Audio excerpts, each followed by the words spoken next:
How are you? Hope you are safe at your home. Welcome back to today's Vidyanagar online science class.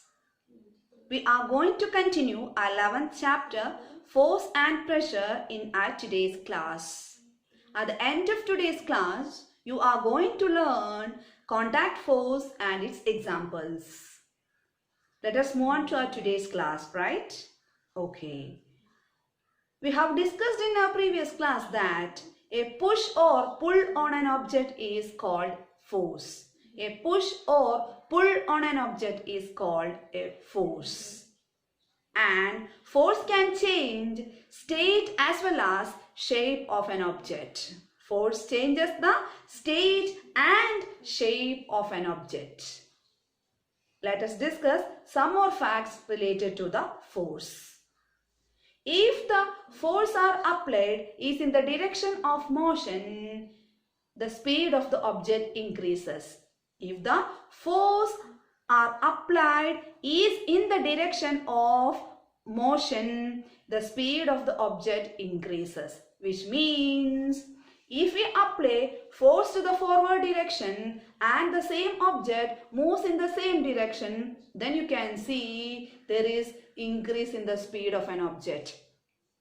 If we apply force on an object in the forward direction and that object moves in the same direction, there is an increase in the speed, which means application of the force and the movement of the object is in the same direction, there is increase in the speed of an object. Just, for example, movement of a car, journey of a car. When we travel in a car, the engine of the car always moving forward, right? The direction of motion of the car is always forward, no? Right? Which means the engine applies force on the car in the forward direction and the car also moves in the forward direction. So the application of the force and the movement of the car in the same direction, that's why there is increase in the speed of the car. Got it? If the application of the force and the movement of the object in the same direction, there is increase in the speed. If the application of the force to the forward direction and the object moves in the same direction, there you can see increase in the speed. So keep it up in your mind. Application of the force and the movement of the object in the same direction, there is increase in the speed. See, if we apply force to forward direction and the object moves in the backward direction, there you can see decrease in the speed. If the application of the force to the forward direction and the movement of the object in the backward direction, if one is opposite to other, there is decrease in the speed. If both in same direction, if the movement of the object and the application of the force in the same direction, there is increase in the speed. If application of the force to the forward direction and movement of the object in the backward direction, in that case the speed of the object decreases. Which means application of the force changes the speed as well as the direction of the object. So this is a new term for you. So in the previous section we discussed that application of the force changes the state and shape of the object, right? And not only the shape and the state, application of the force changes the speed and direction of the object. Clear? Application of the force changes the speed as well as direction of the object. So how to conclude it? A force can change the state of an object. A force can change the shape of an object, and force brings an object from rest to motion. And a force, application of the force changes the speed as well as direction. So we can conclude that application of the force changes the state of the motion. Like state of the motion means application of the force brings an object from rest to motion, that is state of motion. Shape of an object, speed as well as direction. Clear? So when we apply force on an object, that force changes the state of an object, shape of an object, changes the speed as well as direction of the object. Clear? We have learned from our previous class that at least two objects must interact for the force to come into play, which means at least two objects must be there for the application of force. Am I right? Yes.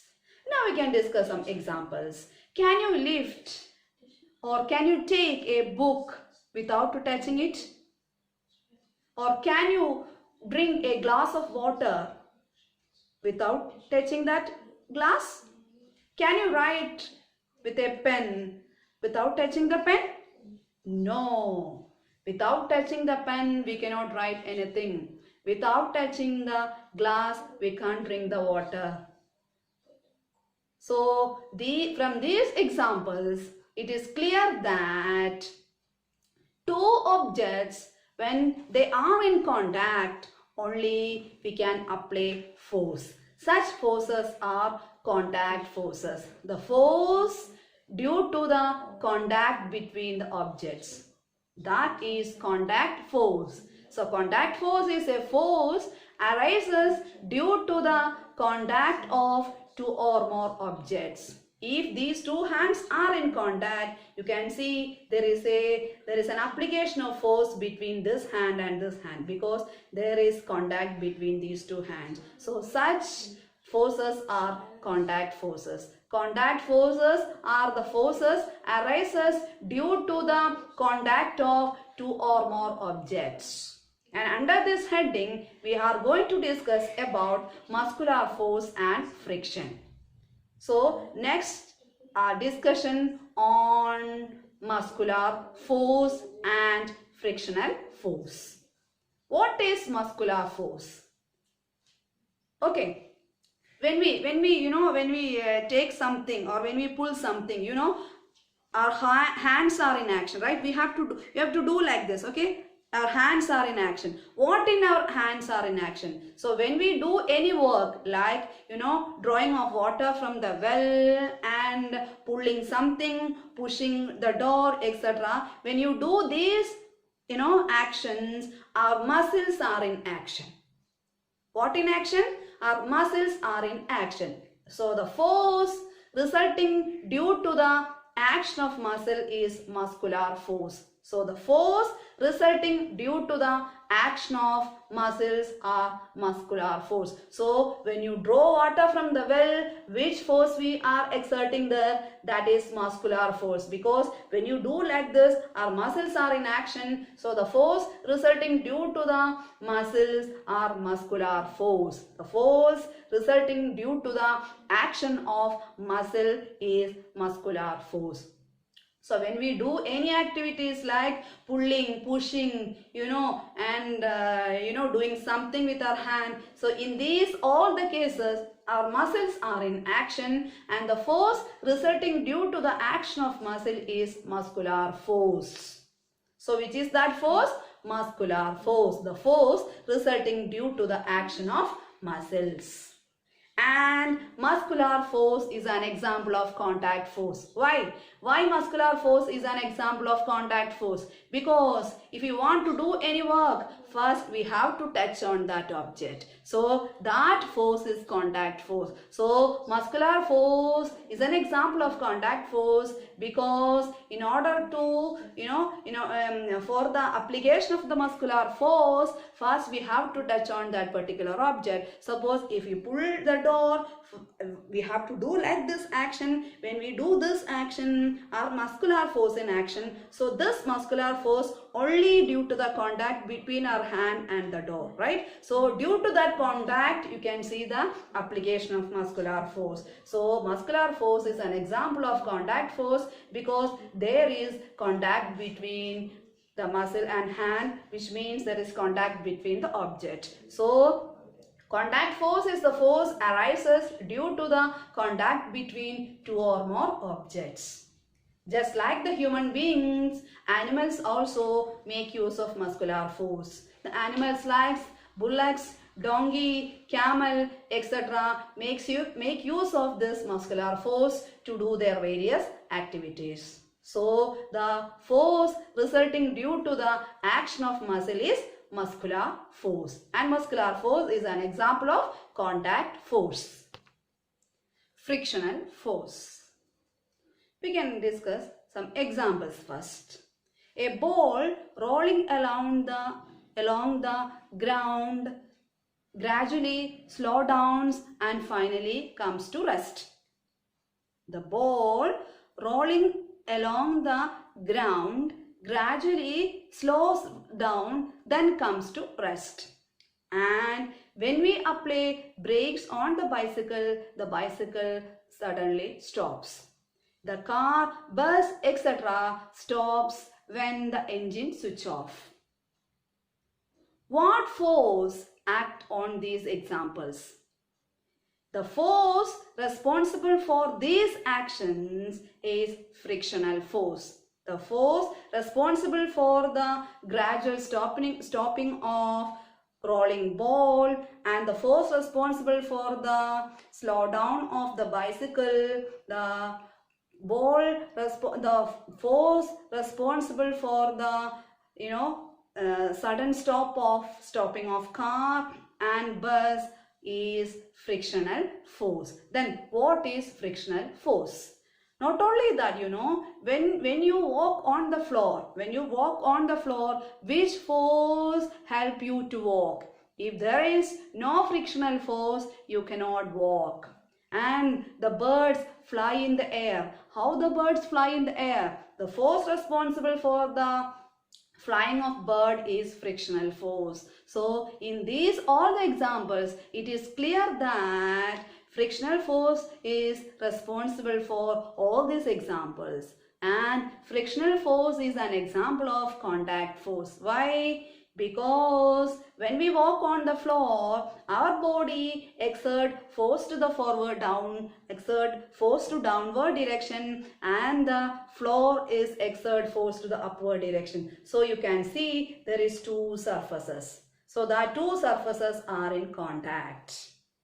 And the ball rolling on the ground, that ball and the ground, two surfaces. Right. So frictional force is an example of contact force. Then what is frictional force? Frictional force is a force exerted in between two surfaces. Like when we walk on the floor, you can see two surfaces like our feet and the floor. So there is a force between feet and the floor. Our feet is exerting force to downward direction and the floor is exerting force to the upward direction. So the force in between these two surfaces is frictional force. And the very important point is that frictional force always acts opposite to the direction of motion. For example, when I am standing, my body is acting force to the downward direction and the floor is exerting force to upward direction, downward and upward. So that upward force is friction, right? That upward force is friction. My body is exerting force to downward direction and floor is exerting force to opposite of my action of force, right? That is upward force. So that upward force is frictional force. Because of that friction, I can stand, otherwise I will fall. Right? So frictional force always acts opposite to the direction of motion. If we apply force to downward direction, the floor exert force to upward direction. That upward force is friction. So friction always exert force to opposite of direction of motion. So frictional force is very important for the human beings, for their movement and for birds to fly. And for example, you see, if you want to write something on the paper, first you have to hold the pen now. So that holding of pen is an example of when you hold a pen, your fingers and the pen in a force. So that force you can consider as the frictional force. And when you hold, A glass of water also, there also you can assume a force, that is frictional force. So frictional force is always opposite to the direction of motion, and also frictional force is an example of contact force. So under the heading contact force, we discussed two forces, muscular force and the frictional force. Contact force are the force arises due to the contact between two or more objects. Muscular force is the force resulting due to the action of muscles, and frictional force also very necessary for human beings to continue their motion or for the birds to fly, and this friction always exert opposite to the direction of motion. Like if the force is if we apply force to downward direction, the floor is exerting force to the upward direction. That upward direction, the upward force is frictional force, and the frictional force always exert opposite to the direction of motion. Okay, so this is all about our today's class. Hope you got it the points. Watch the video carefully. We'll meet you soon with another video. Until then, it's bye. Thank you for watching. Have a great day.